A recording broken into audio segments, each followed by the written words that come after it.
Hello and welcome to episode 4 of the Aha Moment with Decision Associates.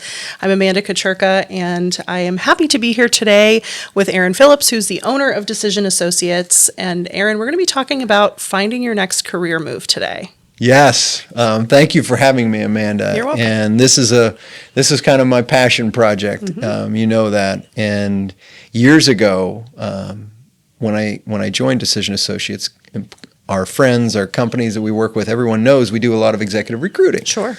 And so they would say, Aaron, could you talk to my son? Could you talk to X?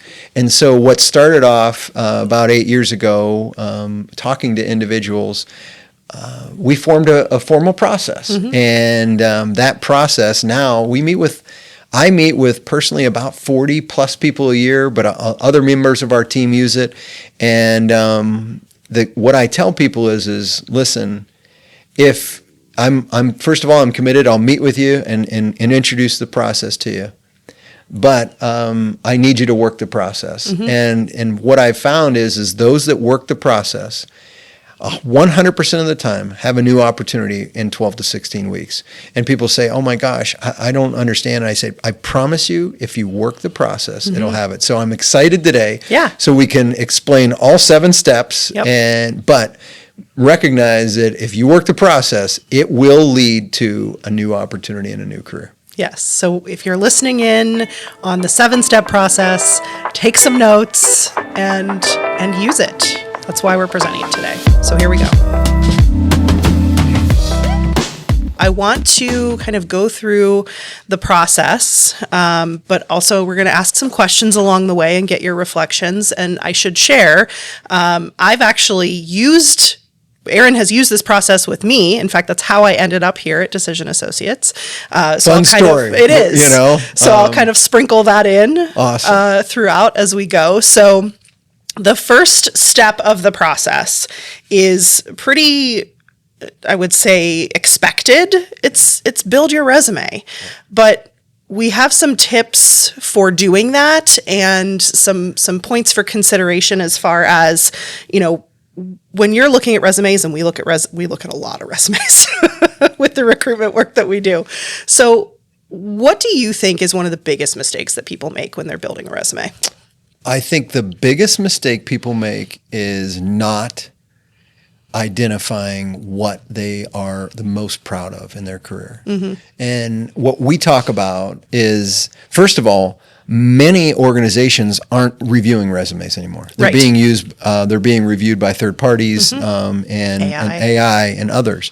And so we at Decision Associates still review every resume, but many organizations don't. Right. And so biggest mistake, not recognizing and not saying, what are my selected accomplishments, and making sure that I'm going after and I'm tailoring it to the job I'm pursuing or a career I'm pursuing. And so I think that's probably the biggest mistake is you have, whether it be reviewed by a third party, AI and other tools, whether it be reviewed by a human, you've got to make sure that resume stands out. We talk about literally if it's reviewed by a person, you've got 6 to 8 seconds to catch their attention. Truly. And so what do I want to do? They don't bury the lead. But I would say on top of that, make sure they're quantifiable. Make sure that if you say, for a sales role example, if you've done something that you've built a territory out and you've grown it from X to Y, have details for it. If you, human resource professional, if you've saved money on an insurance renewal, a particular amount, identify that, our limited X, be sure to be accurate and detailed so that the company understands, okay, this is a sales professional that's developed 3 different territories, and he's grown or she has grown them from X to Y, and it's gone, significantly beyond what they inherited. That tells you something. And so don't bury the lead and be very specific with as much quantifiable data as you can in those selected accomplishments. Yeah, and I think there's merit also to, especially with the advent of AI, as as helpful as it can be for something like this, where you're feeding it your resume and the job description and saying, make sure these two are aligned, pull keywords and phrases from the job description and reword my work experience to align with. All right. So then step 2 is create or enhance, if you already have one, your LinkedIn profile. Oh yeah. So I use, and I use you as the gold standard for LinkedIn profiles. When we meet with people, and I look at them, and first of all, I say, do we have a professional picture? Because or a picture, and so. I would tell you, I don't, someone doesn't need to be in a tuxedo, but they do need to look professional. Mm-hmm. And it starts with a professional picture. Yep. And it goes in, the statistics are out there that if you do not have if you have a picture, you get 9 or 10 times more invitation requests. Sure. And then I talk about building out that resume. That is your online profile. Mm-hmm. If you have, you put a lot of time into your resume, put a lot of time into your LinkedIn profile. Yep. Make sure you build it out. Make sure you have your activities identified. Make sure you identify, it's okay if you're open to work, identify that right on your LinkedIn profile. Now, if you're obviously confidentially looking, don't do that. Maybe don't. But if you are not confidentially, use some of the tools that are in there to make sure you're appropriate. Yeah. And, I tell people, look at profiles out there. Look at some LinkedIn profiles out there. Look at Amanda's. Look at others and say, oh, what are they doing? Okay. Even in the industries, or if there's particular companies that you're interested in, look at the LinkedIn profiles of the folks who already work there. Absolutely. That's a great, exercise. And I think also this may seem self-explanatory, but you wouldn't believe how many profiles we look at that don't align with the resume. Make sure they're aligned, especially like length of time you've been in positions, where you are currently. Like if you've changed jobs, make sure you update your LinkedIn profile to reflect that. There's nothing more frustrating than when I'm looking at a resume and I'm looking at a LinkedIn profile and there's differences in the positions or the titles. It's like, okay. Yeah, that's effort, right? Mm-hmm. And making sure that you're putting, this effort into maintaining a great resume, maintaining a great LinkedIn profile. Mm-hmm. We use LinkedIn and several other resources, but as one of our primary tools in executive recruiting and identifying the passive job seeker. Yep. And if you've got a story to tell, make sure you tell it. Exactly. And that's something that I think that I don't know that we've really talked about a whole lot, that is an important point to make when you mention passive job seekers. So when we say that, we're talking about people who are not necessarily actively looking for a new position, but could be enticed to consider something new, if they're contacted about it. And so as recruiters, that's something that we do a lot. And that's something that more and more recruiters are having to do, because as many of you know, there's, not enough people to fill the jobs that we have, and that's going to continue to be an increasingly problematic situation that a lot of companies are facing. And so that passive job seeker searching is becoming even more important. And so if you are doing everything you can to make your profile attractive to those recruiters, whether you're actively looking or not, you significantly increase the chances that, a new opportunity could come along that would be really attractive to you. Step 3, imagine yourself in different roles. Yes. So I think this is where we can maybe start to talk a little bit about my experience with this process. So this was now a little over 4 years ago, which is hard to believe. So I was working for an organization, and like many organizations through the pandemic, had to go through some cutbacks. And unfortunately, the position that I was in was one of those. And so I had known Aaron from a previous role that he'd had.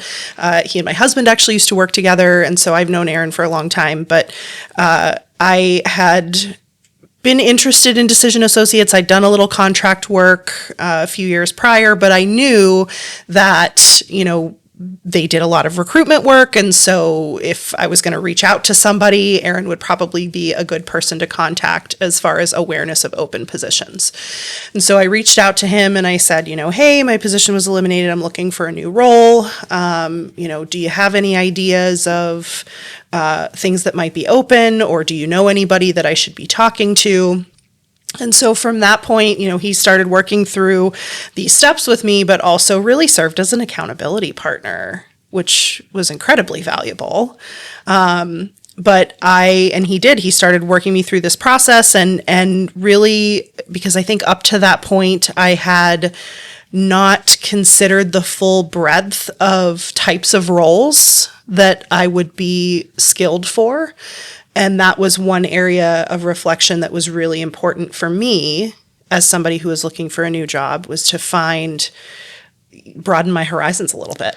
Yeah, this is the fun. So we said at the beginning, this is what I'm passionate about. Mm-hmm. And I love this part of the process, talking people through and saying, just because you've done this your whole life and you've been in this job at this company, what are your skills? What do you want to do? Mm-hmm. Think about what are transferable skills. And so we talk about that in this process. So many times some people think, well, I don't have every aspect of that job, so there's no way I can do it. And when I tell them, listen, no, we're in a situation where no one has every aspect of every job. So go for it. And so this is where we get fun and tell people, I want you to just imagine, mm-hmm. what kind of career would you like? These skills I've done this, and this. Well, maybe that's a project manager. Mm-hmm. Maybe, I would love to do that. That's something that I'm just passionate about and I'm good at. Okay, well, that wasn't your title at your last company. I get it. I understand. Sure. And maybe some of them maybe need some certifications in certain areas, but the mm-hmm. reality is if you can demonstrate that you've done it, that's fantastic. So this part, step 3, is all about imagination and just mm-hmm. spending some time and thinking about, what could my skill set, what's it line up to? What would I want? Mm-hmm. This is, we work more time and we spend more time in our jobs than we spend with our family and other things in terms of waking hours. Mm-hmm. What do you want to do? What are you passionate about? So this step 3 is all about that. So the next step in the process is continuing on that imagination path, but not from the perspective of potential roles, but organizations, yes. places to work. Yes. Now I want them. So I want the person we're meeting with to really think about, what company would I really like to work for? Mm-hmm. And so this is a matter of research. Sure. What companies have these positions out there? And this is where, and I tell people, like, well, what do? I said, well, what if you used some resources out there? How about artificial intelligence? How about, go into, I tell them, use those tools and identify what companies are, hiring for this type of role. Mm-hmm. And so I get people to start thinking about that. And I want them to think about, what company has a good reputation? Mm-hmm. What company, have you heard that your friends have talked about, mm-hmm. that you've said, oh, that's a great company. And so I want them to, at step 4, I really want them to start thinking about the types of companies that they would work for and that would have the positions that they're in. Mm-hmm. And, so again, this is a creative one, and this is forcing them to start thinking, well, I could only work it there. No, there's a lot of companies that have other positions that you may fit. And so it really gives them the opportunity to broaden their horizon and broaden their perspective mm-hmm. of the types of companies. Yeah, definitely. And I think, this is another area where, to your point, you can use AI to help you. And I think this is also a good opportunity to do some reflection on your own core values. Yeah. And Elizabeth and I talked about it previously on the episode where we reviewed some takeaways from SHRM Talent, but a lot of companies are getting better, hopefully. Spoiler alert, if you're not, you should be thinking about it. How you promote your culture to potential applicants. And so now that organizations are getting a little better, hopefully, at doing that. It's easier to identify, okay, these are the core values of the organization. How do those align with my own core values? Absolutely. You're starting to see them on, much more present, whether it be through LinkedIn posts, whether it be through their website and other, resources. You can get a feel for a company by doing a little bit of research. Exactly. Yep. All right. So our next step, this is my favorite step, if I could be honest. Tap into your network. Oh boy. This is the step that people, this is the differentiator in my mind. This is the secret sauce. Yep. And I got to tell you, this is the part that a lot of people struggle with. Yes. And so what we talk about is I tell people, I want you have to meet with 3 to 5 people a week. Mm-hmm. I want you to create a list of 25 to 30, and I want you to meet with 3 to 5 people a week. Mm-hmm. And now, oh boy, now the face goes white for the introvert. I don't know that many people. For the introverts, and I'm one of them. The face goes white. It's like, oh my gosh. And then I say, okay, all right, hold on, breathe a little bit with me. Breathe with me. Take a breath. You're turning blue. So, one of the things. I want you start making a list. Who do so for the young executives, who do your parents know? Mm-hmm. For the senior executives, who have you worked with throughout your career? And so I just want you to create a list of 25 to 30 people, and I want you to meet with 3 to 5 a week. Now, somebody, yes, you can meet with them virtually. Yes, you can meet with them for coffee. Yes, you can meet with them for lunch. Yes, you can meet with them after, hours for maybe a drink or dinner. And then they say, well, what do I do? And I say, well, number one, you don't ask them for a job. Yeah. That's number one. Nope. But all the homework that you've done, all in terms of this ideas that you've been, the thinking about the career and the positions, I want you to test it. I want you to talk to them and say, listen, I'm thinking about a career transition. And here's the types of jobs that I've been thinking about, and here's the careers. You know me, and you know me professionally. How do you think that matches? And so we start getting them to have a conversation. Mm-hmm.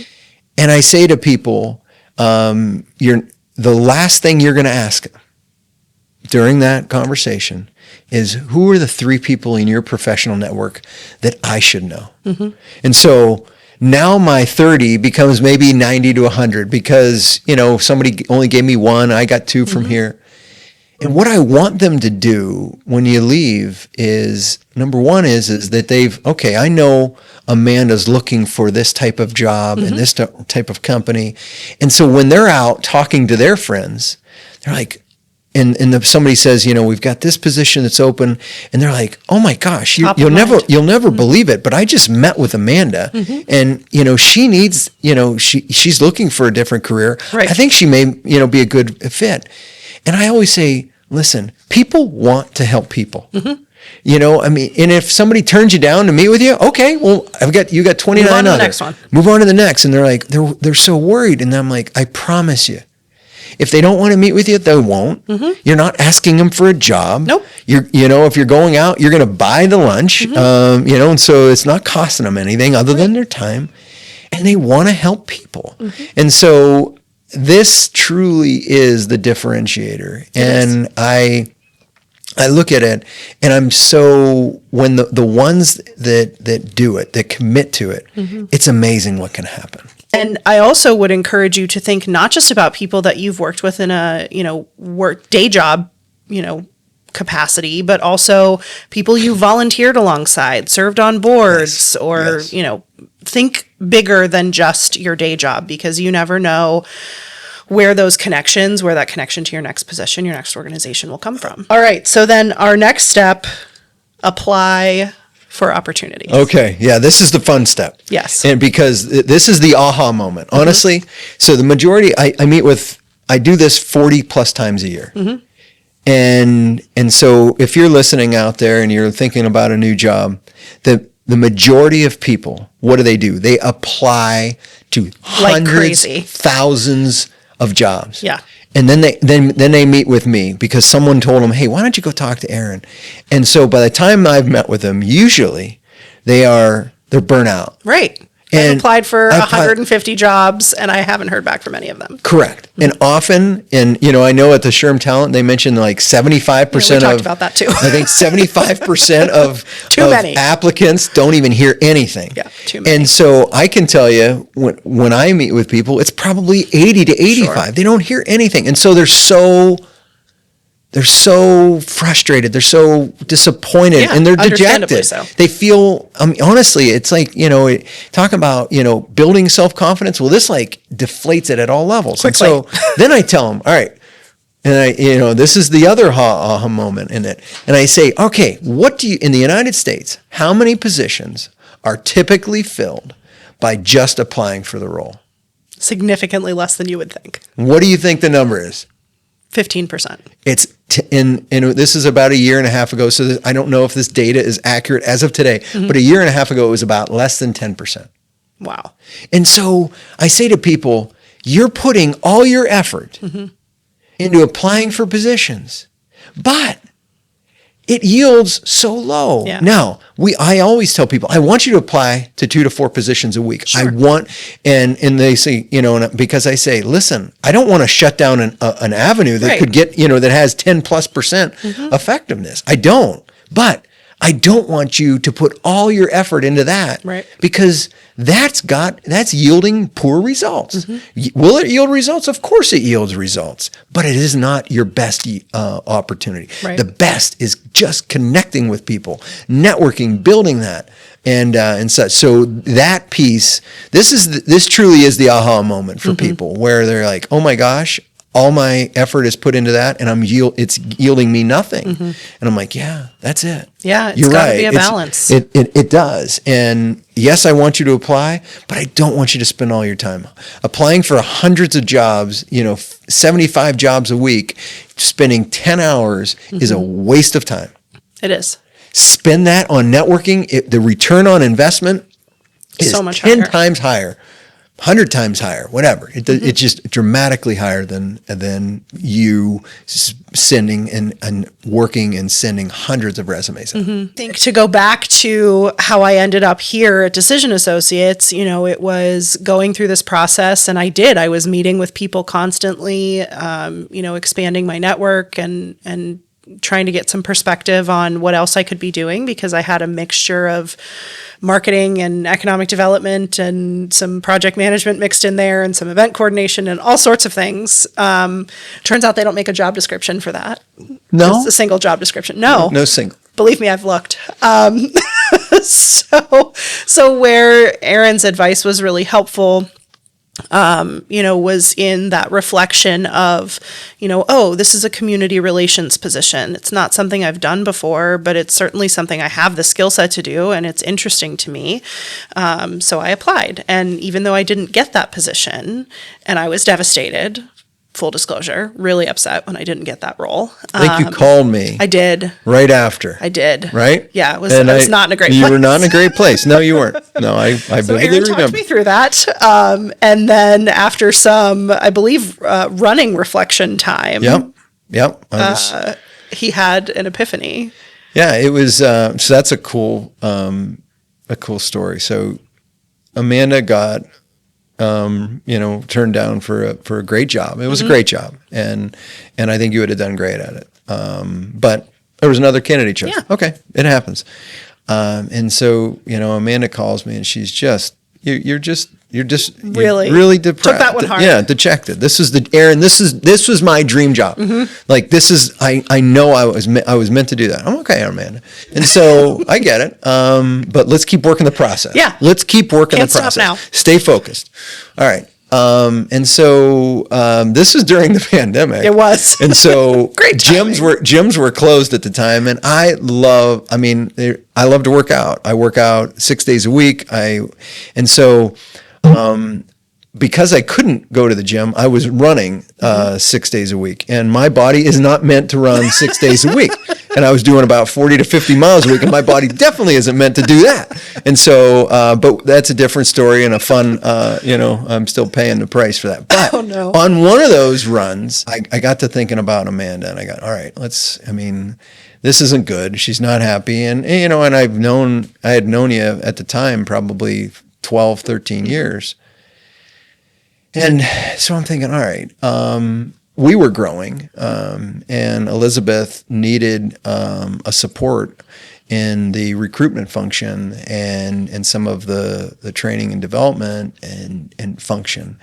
And I said, all right, okay, well, I know somebody that's pretty good, that her name is Amanda, and we have this position. It doesn't match exactly what she has, but I know what she's worked in a family-owned business. She's hired people. She understands human resources because she was helping her father out in working in that. I know her really well. I know she's trainable and coachable, and so that was the opportunity, because we were in this process, because you were networking. And one of the check-in, I think I may have called you, if I remember right. You did. And as you know, and I said, I think I have something that we need to talk about, if I remember right. And that's when, that's how it all started. And I thought you were nuts. Yeah. He was like, we want you to help with recruitment. I was like, Aaron, my experience for recruitment is pretty minimal and limited to my family business, but okay, let's give it a shot. And so that's what started 4 years ago.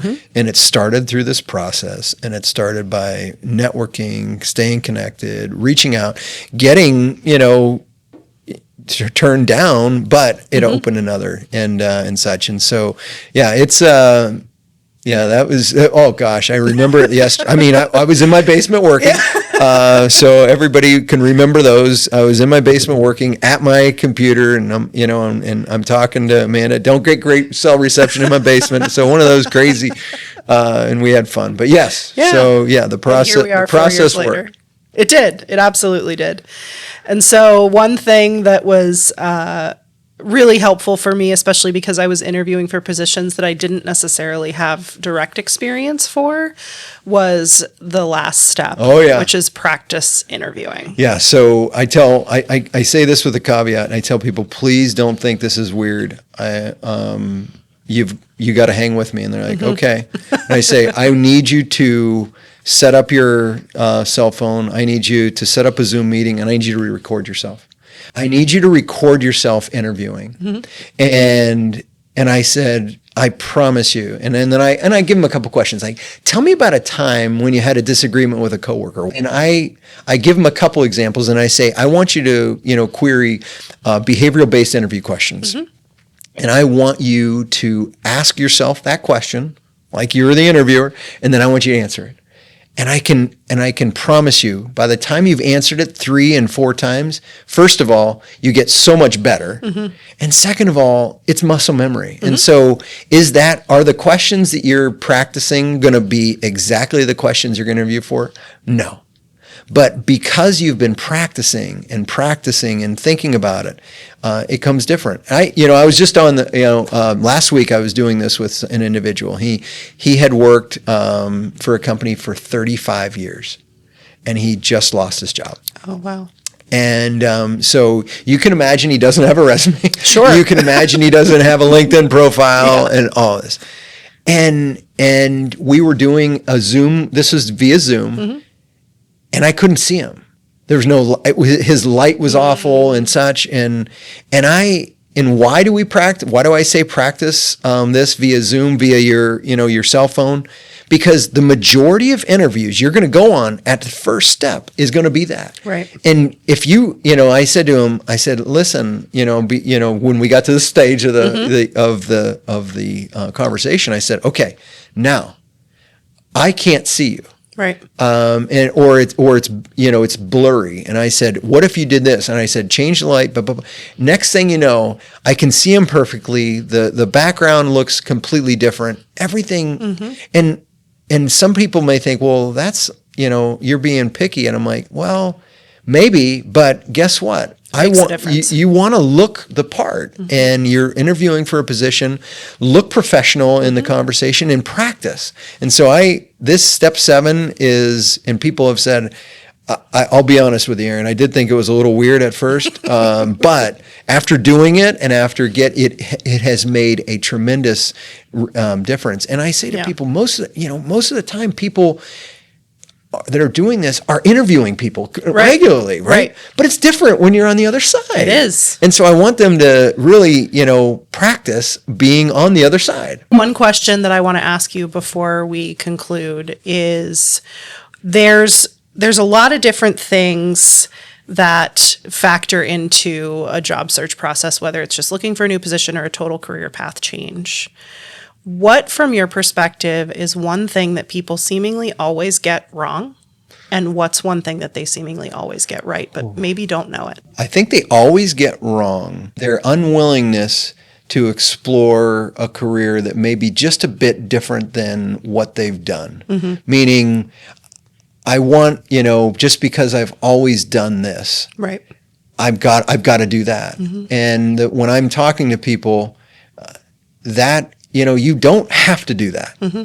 I mean, you're an example of it, right? You're a prime example of it. Just because that's what you've always done, your skill sets match up and can be something completely different. Mm-hmm. And I think you would agree that you would rather have not had that job now on the reflection than you are today, right? It's opened up a completely different door and a completely different experience. And so I think they always get wrong of kind of like pigeonholing themselves into this box. Right.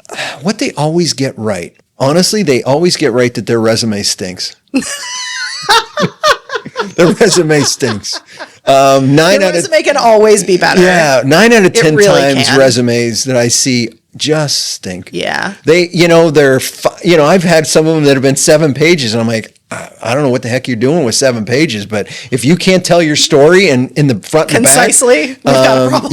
You've got a problem. So I think they always get wrong is they don't put enough time into it. Yeah. They don't think about it in a way that this is you. Mm-hmm. This is what you should be most proud of. Yep. Is there anything that stands out in your mind that people usually do right in the job search process?